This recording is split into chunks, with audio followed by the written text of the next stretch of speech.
Hi, everyone, and welcome to our fourth session in our Take 5 with StratusLIVE series. We're very thankful that all of you decided to join us this afternoon for this brief 15-minute session all about donor engagement scoring. I encourage you, if you haven't checked out our recordings from our previous sessions or are interested in any of our upcoming sessions next week, please check out our main landing page with all of our sessions, and I'll put that into the chat box for everyone to be able to look at. I'll run through our agenda briefly. First, we'll do some introductions to our speakers. We'll then talk about our digital fundraising challenge today. How do I get started with donor engagement scoring? We'll talk about how StratusLIVE approaches this challenge, then provide a brief demo of donor engagement scoring within StratusLIVE 365. And if there's time, we'll end with a brief Q&A session. So you can see all of us right now on your screens, but again, our names here for you. First, we have Debbie Snyder, Group Vice President of Sales and Marketing. Brett Meyer, our Director of Product Management and Services. He'll be doing our demo for us at the end of today's session. And then there is me there. My name is Kelly Perry. I'm a Digital Marketing Manager. So first, our challenge for today. How do I get started with donor engagement scoring? And we wanted to first discuss the benefits of engagement scoring, and I'll let Debbie tackle these two for us. Thank you, Kelly. Well, when our clients first come to StratusLIVE, many of them tell us they really want to start using donor engagement scoring, but don't know where to start. We like to start by first exploring the benefits of engagement scoring for both the donor and the nonprofit. For the donor, the use of engagement scoring has several benefits. First of all, it allows the nonprofit to provide personal and relevant communication to the donor based on their past engagement. So instead of just everybody getting everything, you can look at what your donors have engaged in and tailor the communication accordingly. Secondly, it allows the organization to serve up customized engagement opportunities for each individual donor. Again, it's all about the donor feeling like they're understood by the organization and being served up content that's relevant to them. And then thirdly, by communicating based on engagement, you can communicate to the donor a better understanding of your vision and mission so that they can come on board and feel engaged and in a part of what you're doing as an organization. So what about benefits of engagement scoring for the fundraiser? Well, there's several important benefits to the fundraiser as well. First of all, engagement scoring allows an organization to significantly increase your efficiencies in donor portfolio management. Your organization is able to treat your donors as individuals with individual interests instead of just one size fits all. Secondly, engagement scoring will greatly improve your donor segmentation. And then third, engagement scoring gives you the data you need to make better decisions regarding your fundraising strategies. So now that we've talked a bit more about the benefits, we wanted to dive a bit more into this question about getting started with donor engagement scoring and an organization maybe not knowing where to begin. What should I measure? How do I get started? Debbie, do you have any feedback on this question? I do, Kelly, thank you. When an organization is trying to get started with donor engagement scoring, the natural first question is, what should I measure? It seems overwhelming. It seems daunting. There's so many things that could be measured. But one of the things I love about our product is we can help you determine what to measure by including the top donor engagement criteria as recommended by the Association of Fundraising Professionals, AFP. You can start with these metrics to get comfortable and then customize to fit your organization by considering the following things. First of all, start small and stay focused. Don't try to measure everything. Figure out the key performance indicators that are important to your organization. Secondly, document your model. Ensure that all members of your organization agree with what the engagement score means, the metrics and values being measured, and how it's going to be used. 3, update the scoring values. As Brett will show you in a minute, for each of these metrics, you have the ability to customize the score based on your organization's priorities. So adjust the point values assigned to the different measures over time as your engagement strategy grows and shifts. And then 4th, determine how you use the scores. Make sure the scores are visible to all the key members of your team so that they can use them to increase donor retention as well as implement them as a prospecting tool. Perfect.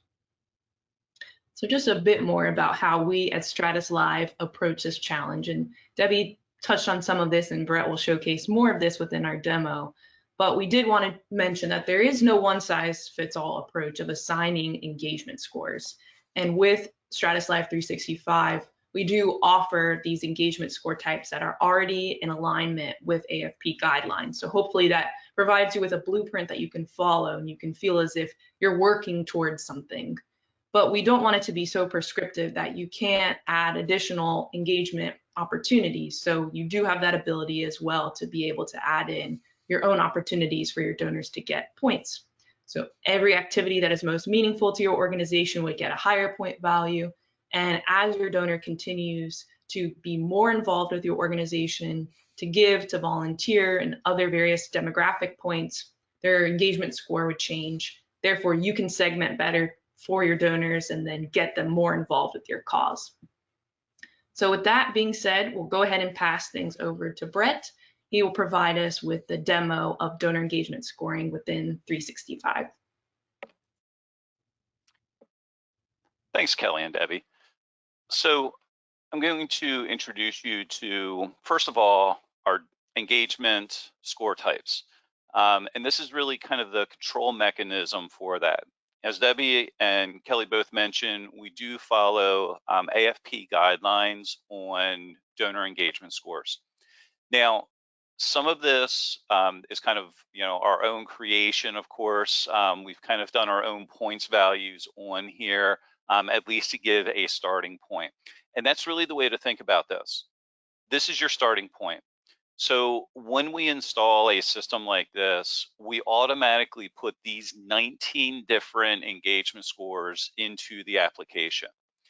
As or after we do data conversion, so after the final data conversion has been run for our clients, or if you're already a client and we've already installed this, we actually have scripts that we can run on the back end to update the engagement scores for all of your constituents.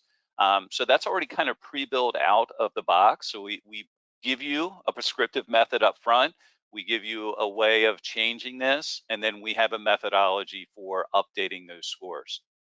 So when you look at all of these scores, we've taken it a step further to actually give you what it is. So in this case, the first one is 2 to 5 years since our last gift, how many points are assigned to it, and how do we get to that data? So we're actually telling you that this is going to be a driver. So as people are entering data into the system, these are the areas that are looked at for data entry. So last gift includes payments and pledge accounting date data. Same thing for this one because it's still the same kind of thing. We have an alumnus. So those that are in maybe higher education, we're looking for a participation type. Event attendance, we're looking at our event module for that. Board members, we're looking at participations. So each of these has their own place of where we're pulling that data from. You'll see also that, is it a system score? All of ours, of course, are marked as yes, because these are automatically updated already. So everyone you see here, from alumnus to donor to managed to that they're a parent or a patient or they're being researched or staff, is all already scored as part of the system. So if somebody donates for the first time, we automatically give them a donor participation type, and we will then give them 1 point, unless you have already modified this. So we do give you the option when you start out to modify your point values. As Kelly said, this really can be customized to what you feel is the more important engagement versus what we may have put into the default.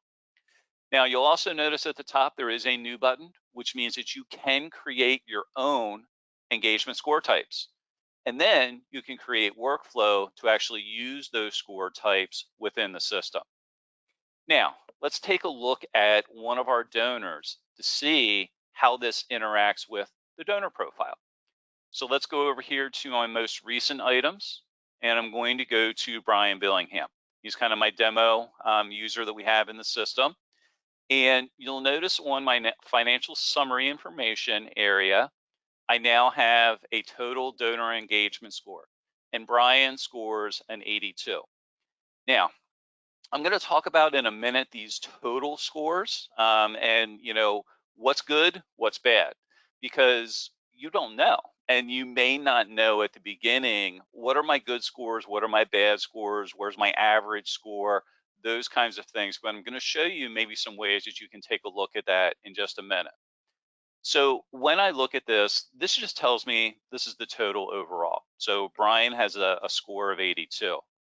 Now, if I want to know how we get to that score for Brian, I can come up here to the related items. So these are just the areas of information that are related directly to, Brian's record. And right in the center here, you'll see engagement scores. When I click on there, this shows me how Brian has been scored. Now, I'm going to expand this a little bit here just so you can see the whole thing. So what this is telling me is Brian, because my visited is scored at 1 point, Brian's actually had 7 visits. He's attended 9 events. He is a board member, which we only score as 1. He's actually done 35 volunteer activities within the system. So I can tell that he's a really good volunteer with us. He also he's a current prospect that we've already won. So we've already done our ask for the year. He's already donated.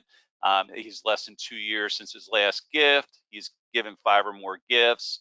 These are in here, but they're set at 0 because he's already qualified under these 2 areas for when he's given. And we also have him listed as a current campaign prospect. Again, he already gave, so we gave him additional points because we've actually completed that, but he still gets the points because he is in the current campaign period also. So when we talked about how can you use some of this data as you're targeting people, if I'm targeting people, I want to target my volunteers, people who volunteer a lot, I can certainly use the engagement score of volunteered and get anybody that's 5 or higher for their volunteerism as I'm looking at those measures. Or I'm looking for my board members, or I'm looking for people who have given in the last 2 years. These engagement scores are a great way to organize that. So as I look at this, and I add up all of these points, it will equal 82. So that field that we put on Brian's record is just a roll up of these points. So if you change the points or if you add additional scores into the system, those will automatically get rolled right up into that total donor engagement score.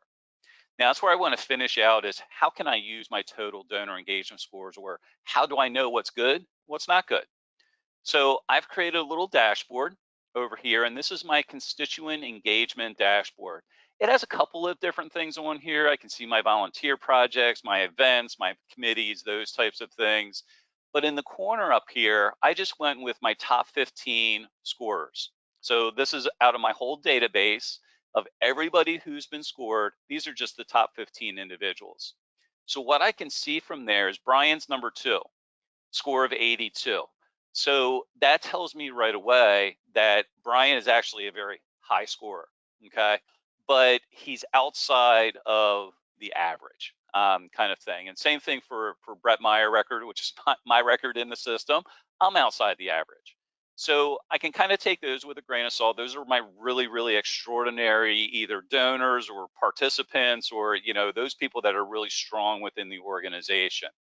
But then as I look down through, I can see that probably my average is in the 30s. So, Charlie is 33, Michael 32, getting down into the 31s here. So those are the people that are still pretty good because they have that donor engagement with us. So I can drill into each of these. I could go down to their donor record. I could see, exactly what they do to get to those scores. But this is just a way of looking at it and saying, once we've run those scripts and we've updated the engagement scores, this is something really good to have available to go look at and say, well, I don't know, but StratusLIVE is going to tell me what's a good donor engagement score and what's kind of my average donor engagement scores. And that way, while I'm working with my donors, I know if we need to get them more engaged or I need to thank them more for how much they have been engaged with us. So all of that will become apparent as a lot of this automation takes place within the system. So I'm going to turn it back over to Kelly and Debbie, and thank you for your time and listening to the demonstration portion of this. Awesome. Thank you so much, Brett. And we appreciate all of you spending this brief 15 minutes with us. Again, please join us next week for our remaining 2 sessions. We're going to be digging into analytics and Power BI and the importance of trusting your donor data. So we hope all of you can join us next week, and we thank you so much for spending this time. Have a great rest of your Thursday.